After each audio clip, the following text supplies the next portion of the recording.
Capítulo 344 Os heróis em potencial perduram.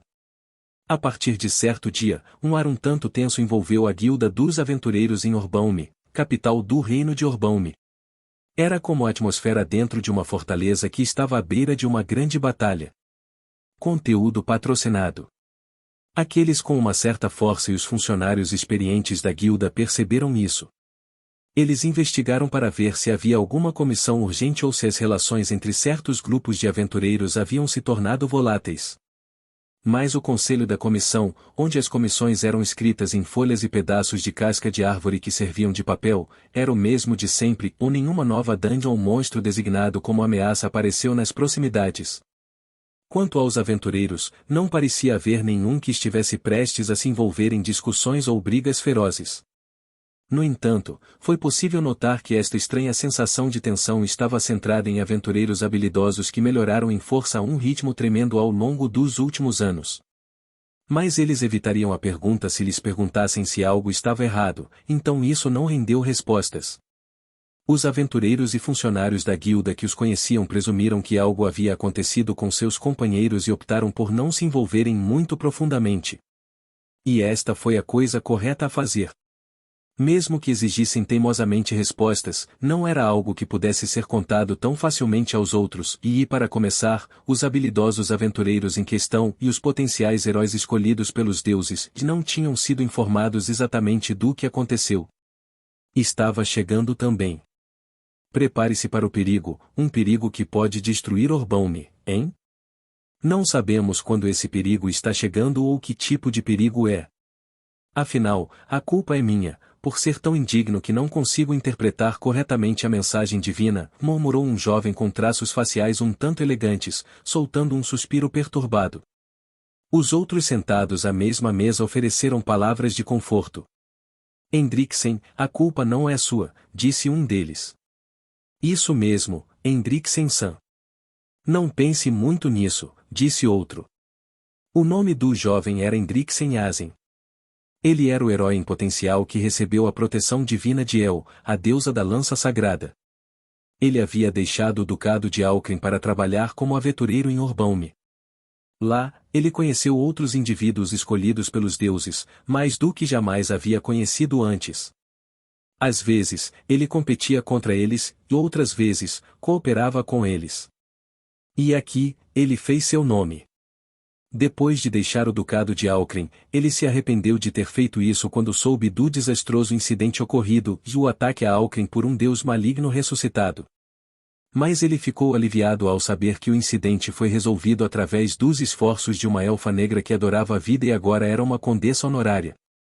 Ele sentiu um novo respeito por vida, e ele agora acreditava que, apesar de seus erros passados, ela era um deus tão grande quanto Alda, o deus da lei e do destino. Mas isso não significava que ele não sentisse arrependimento. Apesar de já ter trabalhado em Alcren anteriormente, em nada contribuiu para resolver o perigo que Alcren enfrentava. Foi por isso que ele aprimorou suas habilidades e melhorou sua força, para que pudesse ser de alguma utilidade caso um incidente semelhante ocorresse novamente. E agora, a hora de ele colocar essa força em uso estava chegando. Ou assim deveria ter sido, mas não houve instruções concretas dos deuses. Ele não sabia se deveria apenas esperar dentro da cidade, se deveria investigar as ações de organizações criminosas ou se deveria se concentrar em patrulhar masmorras próximas para garantir que não ocorressem debandadas de monstros. Dado que um perigo significativo se aproximava, ele não poderia desobedecer à mensagem divina que havia recebido. Mas ele não sabia o que precisava fazer para obedecer à verdadeira vontade dos deuses. Ele não poderia fazer nada além de ficar nesta cidade e estar pronto para lidar com o que quer que acontecesse? Era impossível evitar ou resolver o perigo antes mesmo de ele ocorrer? Não importa o quanto ele pensasse sobre isso, ele não chegou a nada parecido com uma resposta. As pessoas reunidas à mesa, os aventureiros escolhidos como heróis em potencial, como Hendricksen, começaram a discutir o assunto. De qualquer forma, entendemos vagamente que isso tem algo a ver com os fragmentos do Rei Demônio, mas isso é tudo. As partes que têm ligações com a Igreja estão atualmente investigando o assunto. Tenho certeza de que produzirão resultados que nos ajudarão a aprender algo. Quero dizer, é possível que não seja a igreja que esteja tramando algo, mas um culto que adora deuses malignos ou os remanescentes das organizações vampíricas. Os heróis em potencial reunidos aqui, e provavelmente todos os outros heróis em potencial, receberam a mesma mensagem divina. Precisamente por isso sentiam uma sensação crescente de tensão, sabendo que um grande perigo se aproximava de Orbaum. Todos eles já possuíam força individual equivalente a dos aventureiros classe A. Muitos dos membros do seu próprio partido receberam proteções divinas como a deles nos últimos anos. Perigos comuns poderiam ser resolvidos se um dos grupos aqui reunidos fizesse um esforço. E ainda assim, todos eles receberam a mesma mensagem divina. Isso só poderia significar que o perigo que se aproximava era tão grande que seria necessário combinar todos eles. Todos eles perceberam isso. Afinal, deveríamos tentar conversar com as lâminas de 5 cores, um deles sugeriu. Há rumores de que eles enfrentaram as provações de Alda, ressuscitaram o heróico deus Belvood e ganharam sua proteção divina. É possível que tenham recebido informações mais detalhadas de suas mensagens divinas. Todos já conheciam as circunstâncias dos Lâminas de 5 cores, o único grupo de aventureiros da classe S no reino Orbaum. Muitos dos heróis em potencial viam Raiz como o precursor, já que ele havia recebido a proteção divina de Alda muito antes de eles próprios receberem a proteção divina dos deuses. Aliás, os heróis em potencial não estavam prestando muita atenção ao grupo de Asagi. Para eles, o grupo de Asagi nada mais era do que um grupo de aventureiros contratados pela Casa Birgit. Alguns se perguntaram se também teriam recebido proteção divina, mas ninguém tinha informações concretas suficientes para ir falar com eles. Sim. Talvez valha a pena ouvir o que eles têm a dizer, disse um dos aventureiros. Tenho certeza de que não é coincidência que eles tenham vindo para Orbaum num momento como este. Mas se for esse o caso, você não acha que as mensagens divinas deveriam ter nos dito para trabalhar com as lâminas de 5 cores? Isso é verdade, mas, e talvez estivesse lá, e simplesmente não conseguimos ouvir isso, como todo o resto, disse outro. Isso certamente é possível. O que você acha, Miriam? Perguntou Hendricksen. É eu, exclamou a aventureira Miriam, líder da Brigada dos Guerreiros do Coração, apontando para si mesma com uma expressão de surpresa. Conteúdo patrocinado. Recentemente, as pessoas da guilda a chamavam de o comandante da brigada. Ela vinha participando dessas reuniões com Hendricksen e os outros nos últimos meses, e cerca de 10 dias depois que a condessa honorária Darcia Zackart começou a ficar em Orbaum, para ser mais preciso. No início, Hendricksen e os outros desconfiaram de Miriam e dos guerreiros da Brigada do Coração. O nome do seu partido deixava claro que eles eram adoradores de vida e não fizeram nenhuma tentativa de esconder suas profundas ligações com Darcia Zackart. Mas ninguém os via como um perigo. Hendricksen e os outros eram cidadãos do reino de Orbaum, onde a adoração de vida era permitida, e não tinham motivos para acreditar que alguém fosse perigoso só porque adoravam vida. As principais razões para sua cautela em relação à Brigada dos Guerreiros do Coração, apesar deste facto, foram as aparências físicas dos seus membros e as mensagens divinas que receberam dos deuses. O enorme espadachim que se poderia supor ser seu líder, à primeira vista, parecia tão extraordinariamente feroz que parecia mais um líder de bandidos do que um aventureiro. A clériga que aparentemente era sua irmã mais nova era linda, mas parecia mais uma mulher má do que uma clériga. O mago anão simplesmente parecia sinistro e aterrorizante. O espadachim barbudo e de um braço só, que aparentemente era o aventureiro há mais tempo entre todos eles, e a lutadora da raça besta, cujos membros foram todos substituídos por membros artificiais, pareciam mais normais. Mas o espadachim se comportou como um bandido, e a lutadora tinha um tom de fala áspero. E apesar de tudo isso, a líder deles, Miriam, parecia tão comum que parecia estar armando algum tipo de armadilha. A Brigada Heart Warrior também recebeu mensagens divinas alertando sobre o perigo. Mas teria sido estranho continuar a evitar descaradamente a Brigada dos Guerreiros do Coração, e a guilda os repreenderia por se comportarem de tal maneira durante as comissões que exigiam a cooperação de múltiplas partes. Foi por isso que Hendricksen, que era do Ducado de Alken como eles, tomou a iniciativa de fazer contato com a Brigada dos Guerreiros do Coração. Ao fazer isso, ele aprendeu o quão erradas eram as opiniões preconcebidas que ele e os outros tinham da Brigada dos Guerreiros do Coração. Sim, quero ouvir sua opinião. Pelo que parece, você parece ser quem está mais calmo com tudo isso. Se houver algo que você tenha notado, gostaria que nos contasse, seja lá o que for, disse Hendrickson. O espadachim de aparência feroz, Arthur, era um homem agradável e honesto, com melhores maneiras do que a maioria dos aventureiros. Sua irmã mais nova, Kalinia, era uma mulher linda que poderia ter sido uma santa, e seu coração era igualmente lindo. O mago Borzófoi, amigo de infância, era um sujeito atencioso e sábio que fazia tudo o que podia para ajudar seus amigos, apesar de sua constituição esbelta e frágil, incomum para um anão. Simon, o espadachim de um braço só, e Natania, a lutadora desarmada com 4 membros artificiais, eram indivíduos com mentes tenazes e nobres que superaram os ferimentos incapacitantes que sofreram durante suas carreiras de aventura. Hendrickson também tinha certeza de que Miriam, sua líder, era alguém que merecia respeito. Ele ainda não conseguia explicar em palavras o que nela merecia respeito, mas, e ele acreditava que era sua própria deficiência que o impedia de compreender seu verdadeiro valor. E além disso, todos eram heróis escolhidos pelos deuses, assim como Hendrickson e os outros. Arthur possuía a proteção divina de Baixas, a deusa das nuvens de chuva. Kalinia possuía a proteção divina de Zeuseria, a deusa das noites negras. Borzófoi possuía a proteção divina de Amu, o deus das sombras. Simon e Natania possuíam a proteção divina da própria vida.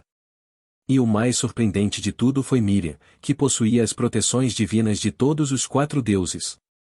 Foi por isso que Hendrickson começou pessoalmente a acreditar que talvez Miriam tivesse sido escolhida pelos deuses para atuar não apenas como líder da Brigada dos Guerreiros do Coração, mas como líder de todos os heróis em potencial que receberam proteções divinas dos deuses.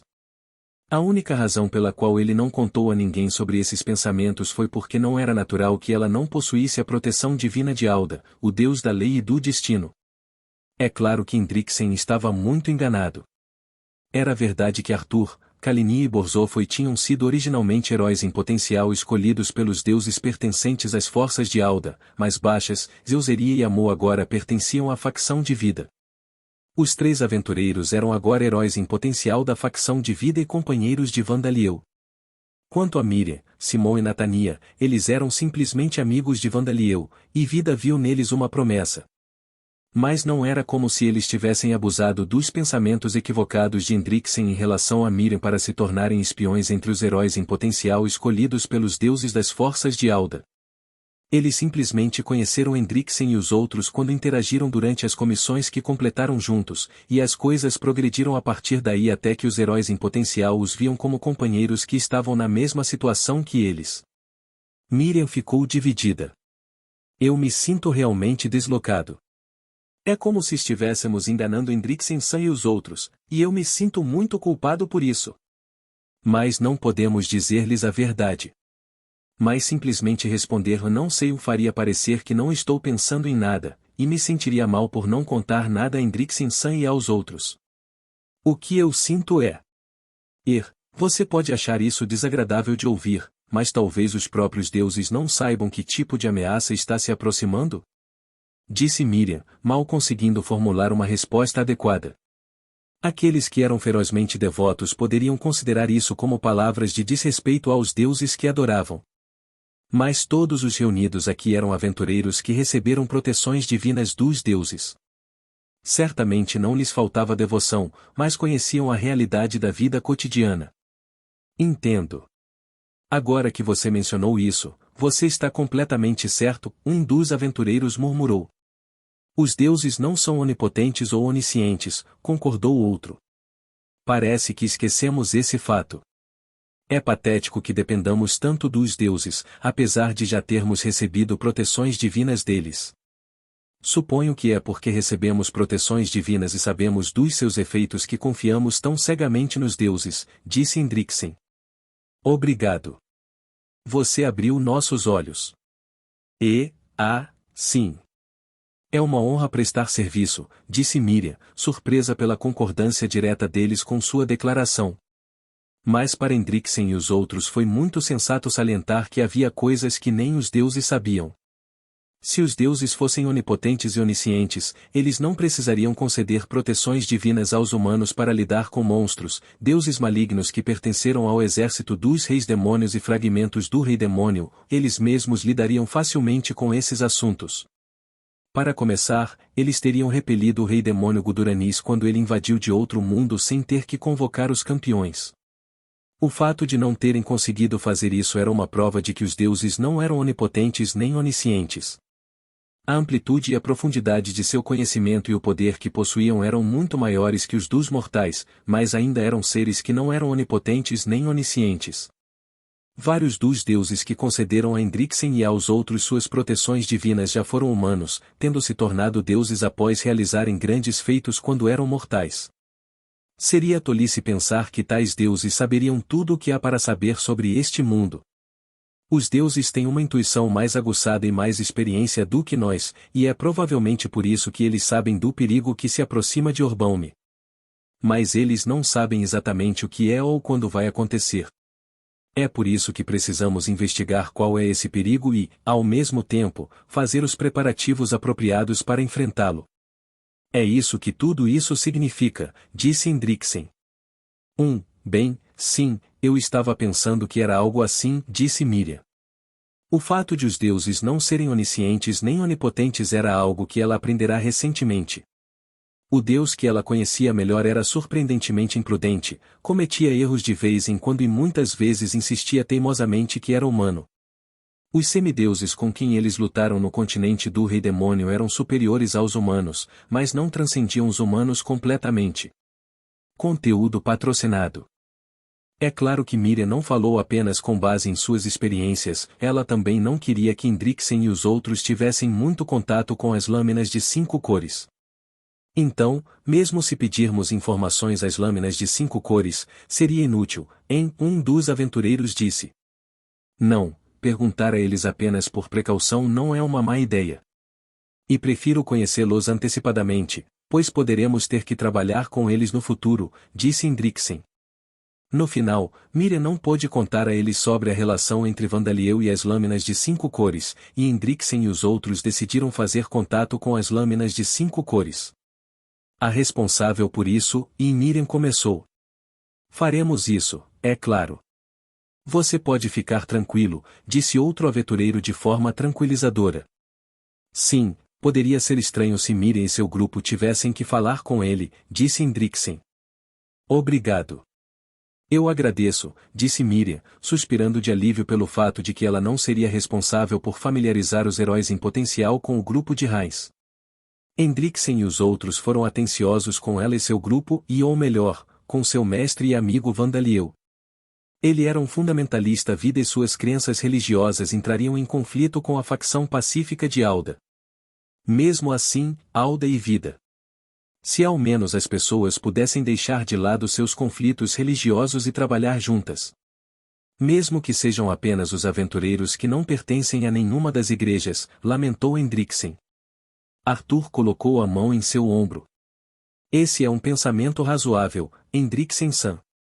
Quando o deus maligno Zer, quero dizer, Forza Gibal, ressuscitou, não foi apenas Darcia-sama que ficou ao nosso lado, pessoas da igreja de Alda também estiveram conosco. Assim que as pessoas souberem do perigo que se aproxima de Orbaum, tenho certeza de que todos nos apoiarão. Na cidade de Morxi, onde eu morava, quando uma debandada de monstros ocorreu em uma masmorra próxima, aventureiros, cavaleiros e soldados lutaram conosco, disse Simon. Então, vamos fazer o nosso melhor para nos preparar por enquanto. Vamos nos preparar para o momento em que formos necessários, disse Arthur. Você está certo, disse Hendricksen, encorajado por essas palavras. Vamos aumentar as nossas forças para estarmos preparados para o momento em que formos necessários e garantir que estamos prontos para agir a qualquer momento. Ele disse, restaurando o moral de todos. Você tem certeza disso? Parece que os estamos enganando, Miriam sussurrou. Ela não podia se considerar uma dessas aventureiras. Arthur e Simon não mentiram, nem enganaram Hendricksen e os outros para seu próprio benefício. No entanto, eles estabeleceram as bases para que pudessem ajudar assim que chegasse o momento em que fossem necessários, o momento em que Rikudo fez seu movimento. Arthur e Simon poderiam de fato ser culpados por não contarem toda a verdade. Contudo, informações sobre os indivíduos reencarnados e assim por diante pareceriam absurdas para Hendrickson e os outros. Era duvidoso que eles realmente acreditassem nesta informação, mesmo que lhes fosse contada. E Arthur e Simon não estavam do lado que conspirava acontecimentos perigosos, eles estavam do lado que desejava impedi-los. Eles não estavam tentando envolver Hendrickson e os outros nesta batalha entre indivíduos reencarnados. Era verdade que Rikudo Ijiri só estava atrás de Vandaliel. Mas considerando o que Rikudo Ijiri havia feito em Origin, era difícil imaginar que ele iria apenas atacar Vandaliel e seus aliados e tomar medidas para evitar que pessoas não relacionadas fossem apanhadas na batalha. Assim, eles não poderiam ser culpados por pedirem a ajuda de Hendrickson e dos outros para evitar que pessoas inocentes fossem expostas ao perigo. Está tudo bem. Eles descobrirão a verdade e depois que tudo acabar, disse Kalinia. Borzo foi deu uma risadinha. Os deuses que lhes concederam as suas proteções divinas não lhes falaram sobre nós porque os deuses esperam que eles evitem que o povo de Orbaum seja ferido. Não é nada com que você precise se preocupar, não é, Miriam? Sim, concordou Natânia. Não é como se estivéssemos tentando virá-los contra as lâminas de 5 cores. Não acho que estejamos fazendo nada de errado. Suponho que seja verdade, disse Miriam, sentindo-se um pouco menos culpada. A deusa do alce da lança sagrada e os outros deuses que concederam a Hendrickson e aos outros heróis em potencial suas proteções divinas não enviaram mensagens divinas que criariam hostilidade, como instruí-los a trabalhar com as lâminas de 5 cores ou a serem cautelosos. De Miriam e aquele a quem ela respondia, e Vandaliel. A razão para isso foi porque Vandaliel e seus companheiros não tinham ido atrás dos heróis em potencial até agora, eles queriam manter esse estado estável enquanto pudessem. Seu objetivo original era fazê-los lutar contra Vandaliel, mas se quem estava por trás das ações do primeiro-ministro Tercatanis fosse de fato Rikudo Ijiri, isso permitiria que Rikudo se beneficiasse do conflito. Os deuses queriam evitar isso, e o resultado disso foi que seus heróis em potencial em Orbaum foram simplesmente deixados de prontidão. Além disso, as lâminas de 5 cores e o grupo de Asagi já haviam chegado em Orbaum. No entanto, as lâminas de 5 cores só visitaram a guilda dos aventureiros uma vez, e o grupo de Asagi nem sequer visitou. Heinz e o resto dos lâminas de 5 cores estavam gastando seu tempo coletando informações e entrando em contato com a igreja de Alda e nobres da facção pacífica de Alda, em vez da guilda dos aventureiros, bem como tentando unir a facção pacífica em uma organização mais coesa. Ou, para ser mais preciso, os clérigos e os nobres da facção pacífica exigiam que passassem o seu tempo desta forma. O fundamentalismo de vida se espalhou significativamente, então a facção pacífica de Alda estava desesperada para usar a saída de Heinz do calabouço como uma oportunidade para retornar. E como Heinz precisava da cooperação deles para coletar informações, ele não conseguiu mantê-los afastados. Quanto a Asagi e seus companheiros, eles evitaram a guilda dos aventureiros porque temiam que houvesse problemas se encontrassem inesperadamente Vandaliel ou seus companheiros lá. O resultado irônico disso foi que os heróis em potencial conseguiram manter sua capacidade de trabalhar pelo bem do povo. Enquanto isso, Vandaliel estava ponderando e pensando sobre contorções. Vrigli era um adjetivo ou um verbo? Que espessura e números eram necessários para serem considerados o contorções? A superfície deles deveria ser escorregadia? Eles deveriam ser brilhantes? Mas apesar de muita discussão, só havia uma resposta. Me contorça. May gritou feliz enquanto brincava em um mar de tentáculos ondulantes. Vandaliel, Banda, Sila Privel, Rainha Tanato da nação Lamia, Maria e Yamata assentiram entre si enquanto a observavam. Mekun parece ficar feliz com qualquer coisa que tenha formato de barbante e se contorça, comentou Vandaliel. Nesse sentido, parece que ela não tem preferências. No entanto, parece que ela se tornou capaz de distinguir as pessoas usando seus movimentos, disse Banda. Ela está determinando quem eles são olhando para seus tentáculos. Acho que ela percebe pela presença ou ausência de coisas como ventosas e balanças, bem como pela maneira como elas se movem, disse Privel. Fiquei seriamente surpresa quando ela me adivinhou corretamente, disse a rainha Tanato. Ela realmente fez isso? Vandaliel perguntou. Sim. Mesmo que eu transforme meu corpo, não posso enganar os olhos da mamãe, disse Mari. Para começar, os movimentos de Mari são rígidos, disse uma das cabeças de Yamata. Eles são mais ondulados do que contorcidos, acrescentaram 3 de suas outras cabeças. Mari fez um barulho frustrado. Quero dizer, os humanos não têm tentáculos ou caudas. Um dia, eu definitivamente produzirei contorções que deixarão mamãe satisfeita. Ela disse, jurando que iria melhorar ainda mais a capacidade de transformação de seu metamorfo. Ei, Vandaliel, você não veio aqui por outro motivo? Perguntou Hiroshi por trás, parecendo impressionado. Ah, está certo, disse Vandaliel, voltando a si. Vim aqui perguntar a Mari e aos outros sobre Rikudou porque quero mais pistas para ajudar a encontrá-lo. Então por que estamos falando sobre contorções? Perguntou Hiroshi. Que vergonha, disse Vandaliel, que tinha vários tentáculos saindo de suas mangas, tentáculos de todos os tipos, e alguns com ventosas na superfície, alguns com escamas, alguns com pelos fofos e assim por diante. Hiroshi suspirou. Então, o que você quis dizer sobre quero dizer, Rikudou? Eu não sei muito sobre ele. Coisas como a forma como ele esconde o fato de que está fazendo coisas ruins quando as faz, disse Vandaliel. Sim, acho que não posso responder a isso, disse Hiroshi, levantando rapidamente uma bandeira branca. Até o aparecimento de Banda, Hiroshi respeitava Rikudou e Jiri, tendo sido completamente enganado. Ele não sabia quase nada sobre sua verdadeira personalidade ou seus hábitos. Já pensei sobre isso, mas também não sei muito. No entanto, ele era uma espécie de perfeccionista. O tipo de pessoa que faria preparativos que parecem que vão desmoronar em um instante se algo inesperado acontecer, mas são perfeitos se isso não acontecer, disse Mari, que agitava desajeitadamente os tentáculos que havia criado com o metamorfo. Bokor riu de forma normal enquanto rastejava para fora do mar de tentáculos. Seus preparativos no Origin teriam sido perfeitos, afinal. Graças a esses preparativos, não fomos capazes de correr para o lado do nosso Deus e Deus até que ele fizesse seu movimento. Mari foi usada como dublê de Rikudou e Jiri, que se aproveitou de um metamorfo, sua habilidade de transformação. Em muitas das ocasiões em que Hiroshi conheceu Rikudou e Jiri, na verdade era Mari disfarçada como ele. Bokor foi um dos sujeitos experimentais usados na pesquisa de Rikudou sobre magia com atributos de morte. Embora não tivesse falado pessoalmente com Rikudou, ele sabia que Rikudou era um planejador astuto e meticuloso. Hiroshi gritou alarmado. Por que você está rastejando para fora daí? Porque eu me joguei aqui para receber as bênçãos do nosso Deus junto com a nossa deusa, é claro, disse Bokor. Parece que Gabriel e o Kijoro ainda não surgiram. Hiroshi gritou alarmado novamente. Gabriel?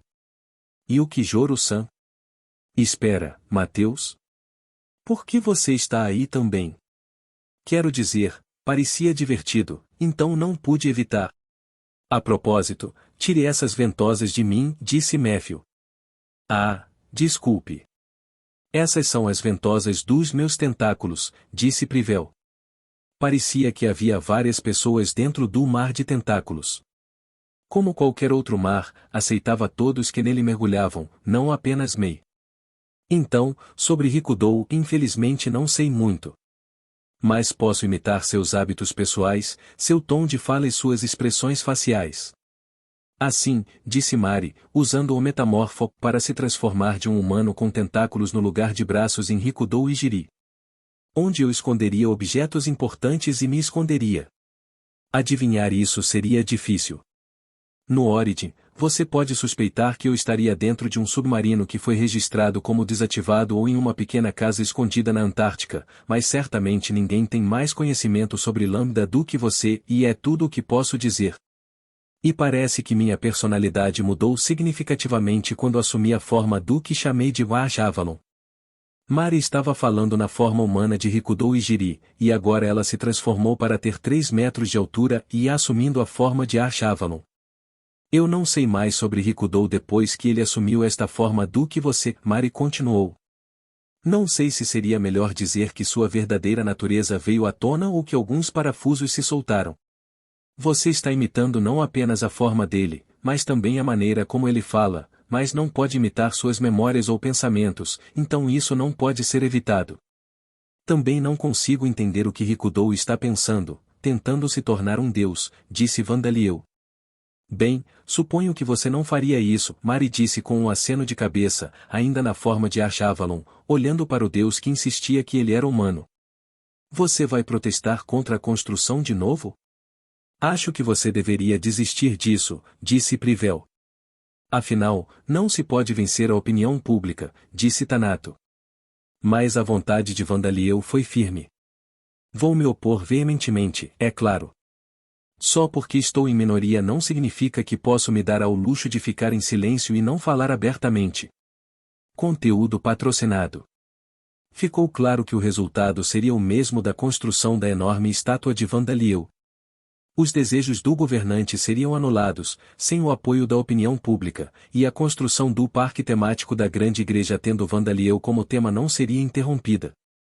Pensando bem, mais estátuas enormes minhas foram construídas na nação Lamia e nos grandes pântanos para onde os Sila se mudaram, não foram? Disse Vandaliel. Ah, você descobriu, Privel e Tanato disseram timidamente. A Peco Ulrica, que veio ver o motivo de toda aquela comoção, gritou ao ver Achavalon. Rikudo. Ah, desculpe, desculpe. Vou desfazer minha transformação agora, disse Mari, voltando à sua forma normal. Foi você, Mari. Você me assustou. Por que você se transformou nele? Ulrica perguntou. Na verdade. Ulrica deu um aceno de compreensão ao ouvir uma explicação sobre as várias coisas que haviam sido discutidas.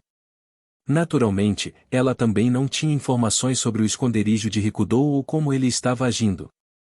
Ele ainda tem um grande senso de orgulho, então talvez ele se assuma se Mari dançar uma das danças que Kanako lhe ensinou enquanto estava naquela forma? Ulrica sugeriu. Eu recuso. Eu também sinto vergonha, sabe, disse Mari. Dançar nessa forma? Não sou um criminoso que merece ser envergonhado em público. Não há como eu fazer isso. Parecia que dançar especificamente na forma de Achavalon, e não a dança em si, era humilhante para Mari. Então a única coisa que sei é que ele está escondido em um lugar onde Vandaliel e todos os outros não podem encontrá-lo, usando métodos para que ele não possa ser encontrado, disse Ulrica. Tia Ulrica, isso não significa que não há nada que possamos fazer? Disse Hiroshi. Hiroshi, fomos completamente enganados por Rikudo e não percebemos que havia algo errado até que Banda nos contou a verdade, lembrou Ulrica. Ah, sim, está certo. Eu também não suspeitei de nada até Banda me contar, disse Hiroshi. Todos da Oride aprenderam como a atuação e o fingimento de Rikudo foram perfeitos. Claro, ninguém poderia culpar Hiroshi por não suspeitar de nada, pois ele ainda era uma criança. Mas Vandaliel parecia ter percebido alguma coisa. Eu vejo. Talvez eu consiga encontrar Rikudo. Obrigado, Ulrica, disse ele. O que ele quer dizer, Banda? Hiroshi exclamou. Hiroshi, meus pensamentos não estão constantemente conectados aos do meu corpo principal, disse Banda. Não é realmente uma ideia engenhosa nem nada. Usarei apenas a força dos números, disse Vandaliel. Nome, Tadano Nezumi classificação, Vun raça, Vin mouse nível, 5 habilidades passivas visão noturna olfato fortalecido resistência sexual infinita parte do corpo fortalecida, dentes da frente, e nível 3 intuição, e nível 2 cura rápida, e nível 1 valores de atributos fortalecidos, Vandaliel, rank 10 valores de atributos fortalecidos, orientação, nível 1 habilidades ativas silencioso etapas, e nível 5 detecção de presença, e nível 5 superar limites, e nível 1 coordenação, e nível 1 liderança, e nível 1 habilidades únicas e proteção divina de Vandaliel. Explicação do monstro, escrito por Luciliano. Rato de Abrete. Estes são ratos que se tornaram monstros do tipo demônio após receberem a carne e o sangue de Vandaliel. Inmu significa o pequeno demônio e eles são fracos em combate considerando que são monstros, mas sua inteligência cresceu consideravelmente. Como seus corpos permanecem do mesmo tamanho de quando eram apenas ratos, sua capacidade de espionagem é notável.